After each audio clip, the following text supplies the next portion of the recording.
This method can help answer key problems in the virology and microbiology fields related to enumeration of bacteriophages from complex samples and bacteriophage-based diagnostics and therapeutics.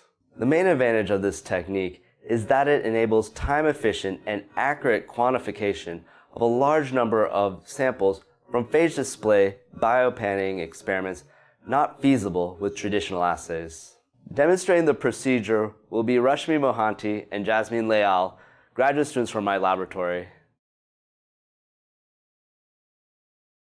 After designing the primers and creating a stock concentration, obtain reference T7 phage DNA at a concentration of 0.1 micrograms per microliter.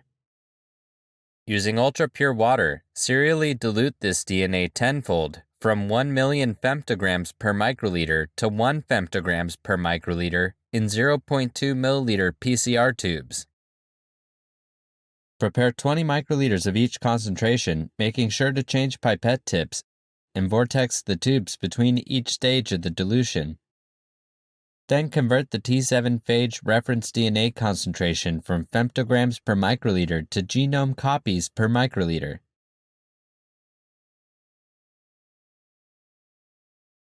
First, pipette 200 microliters of the sampled T7 phage clone into a 1.5 milliliter microcentrifuge tube for each of the 10 desired samples. Add 2 microliters of DNase-1 to each tube. Cap the tubes and incubate at 37 degrees Celsius for 10 minutes in a heated dry bath. Then incubate at 100 degrees Celsius for 15 minutes in a heated dry bath.